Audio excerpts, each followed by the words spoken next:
What's up, everybody? Um, Wanted to do a video today about just one of my theories in life.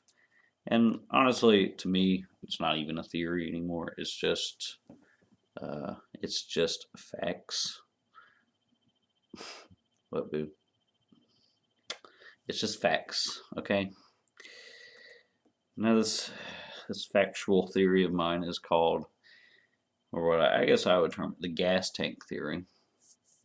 Again, I like to use metaphors from the automotive world a lot because just fucking they correlate a lot to me in my mind.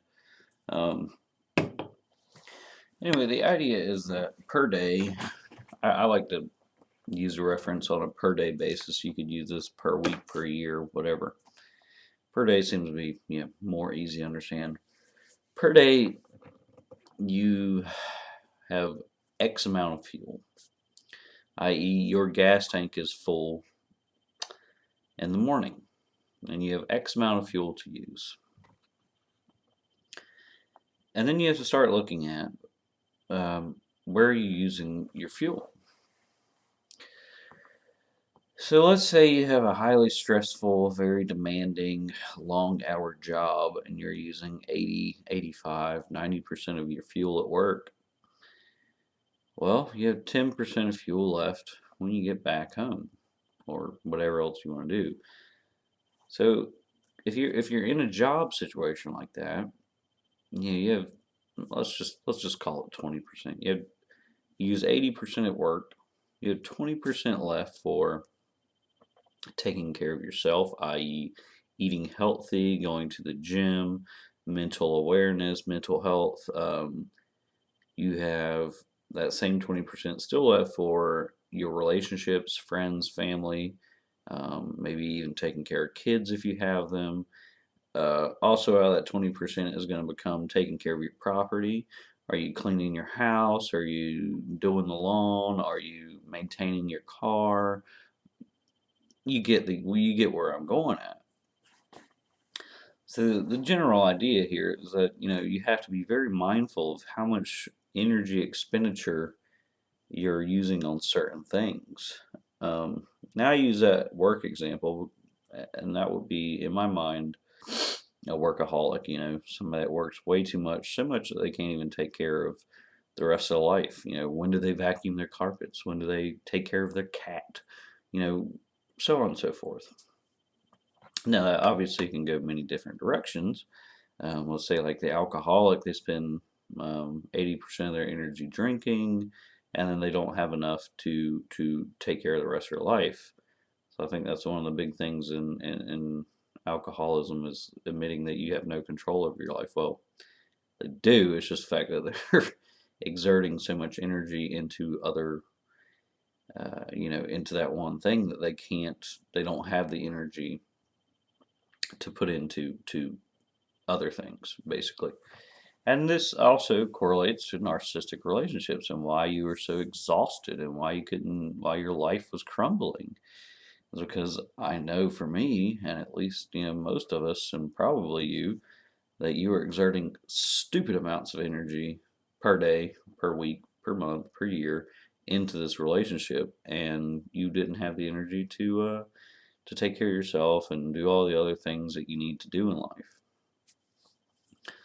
So really, I like to look at it as a life philosophy. You have to find somewhere a balance of work and play and taking care of yourself and so on and so forth. You need a pretty even split between all these things that you do day in day, day by day. And if you catch yourself doing way too much of one and not enough the other, basically, your life is going to start to suffer. The Western philosophy is that work is good. As long as you're working, it's good. It's good. Let me tell you this right now. That one, well, I don't know how long it was. That while that I worked probably 50, 60 hours a week, and it was the most mentally draining, shitty job in the world. My life suffered significantly My paycheck didn't mean a fucking thing, okay? Had plenty of money. That wasn't about it. My mental health suffered. The state of my, car suffered because I didn't have the time to maintain it. The state of my apartment, just as far as being clean and kept up and kempt, was suffered. My relationship with my friends suffered. I didn't have time to go out and do things with them, and if I did have a little bit of time, I was so tired I couldn't do it. Um, you see where I'm getting at. And also during that time, I was dating a narcissist, so I was quite literally burning the candle at both ends. Um, you cannot have a job like that. I don't care about your fucking income. You cannot have a job like that and still take care of the things you want to do. It's just not possible. Your life will suffer. You will not, I mean, you will not lead a fulfilling, full life if you're spending that much energy on one thing. And then, of course, there is the option of, okay, well, I can maybe make my fuel tank a little bit bigger, right? I can do more things in a day. Yes, you can. Working out helps, eating healthy helps, and just increasing your energy level, getting good sleep, increasing your energy level um, to some percentage. But honestly, yeah, that is true. There's some truth to that. But even doing that, even the work to increase your gas mileage, your fuel tank, is work in and of itself. Working out takes time. If you spend too much time doing other stuff, you're not gonna be able to do it. Dieting properly does take significant effort. If you're too busy, you can't do it. So on and so forth. You get what I'm saying. So my main point here is I just want to make people conscious of kind of self-reflect and really look at your life and go, what do I spend all my time doing? You know, and that could be anything. It could be some people they spend all their time playing video games. It's just whatever. But look at it and go, is it hindering your life to spend so much time doing one thing? Working, video games, even people work out too much. People work out so much that they can't even do any other things. You name it. And I mean, I've been thinking about this for a long time, just because I've always been very conscious of my energy levels and do I have enough to do more, And I find that I just don't have enough to do to do a lot of things, really. I wish I had more energy, but it is what it is. I mean, I'm busy all day, but I can never really even get anything accomplished. But so it's a good tool to look at, just your life and what are you really spending your time on. And it came to the forefront of my mind again here lately in the dating world because you have so many people that are too busy to do anything, or too busy to do this, or too busy to do that, and it's always, I feel like I always hear work is the reason why they're too busy. Work, can't go to work, can't go to work, can't go to work, can't go to work, can't go to work. I see that as that Western philosophy again, that work is the only thing that matters in life. I mean, fucking go work your dick off. Like, work and make all the money you can. And, fucking 20 years from now, when you haven't experienced anything in life and done anything fun, or enjoyed yourself at all, or taken care of your relationships, or family, or your pets, or your property, 20 years from now, you got a dilapidated house, a dilapidated car, everything's falling to fucking shit. Maybe then you'll realize, that work is not everything. Working out is not everything. Video games aren't everything. You have to find the even keel here. And then, because with going along with work too, because somebody's going to bitch and complain about, well, work is good because you make money. Okay, work can be good. You obviously have to work. You obviously need to make money, but not too much. But the people that work too much, their excuse is, well, I make enough money, I just pay other people to do what I need to do. And that argument um, holds no water. I mean, that argument is complete horseshit. Again, if you look at things from a business standpoint, cost versus benefit analysis, Jesus, really, are you actually really making enough money to pay other people to do it for you? So you pay the maid $60. I don't know. Fuck, I don't know what you pay them. I don't want to have one. $60, $80 a day to come clean your house. Are you really making that much money?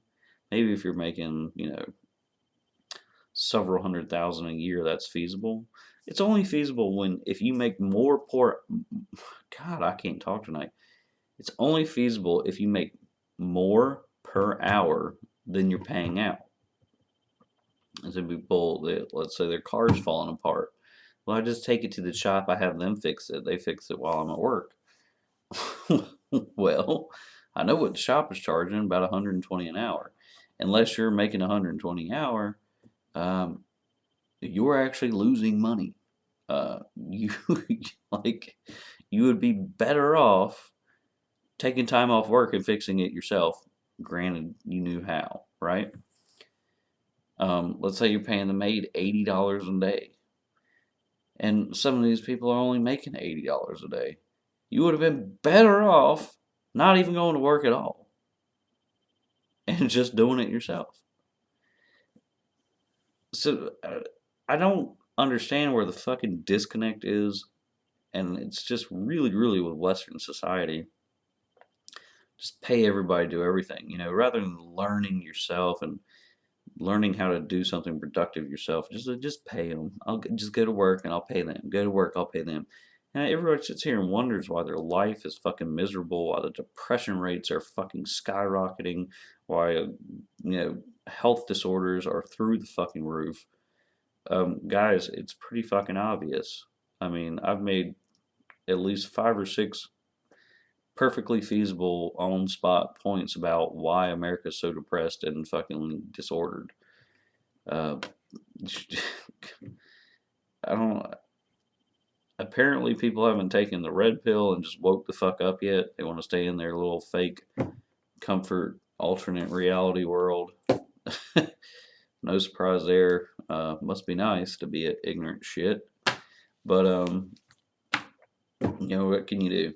You try to tell them about it, and all they do is like we've had this discussion before too.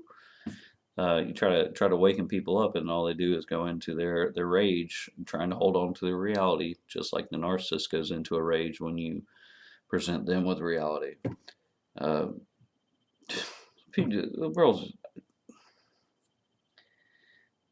I mean, in my mind, man, there is such a small percentage of intelligent people in this world that it's it's depressing to think about. Um, but I'm gonna enjoy my motherfucking life, and if they're too dumb to enjoy theirs, fuck it. All right, guys, I will talk to you again soon.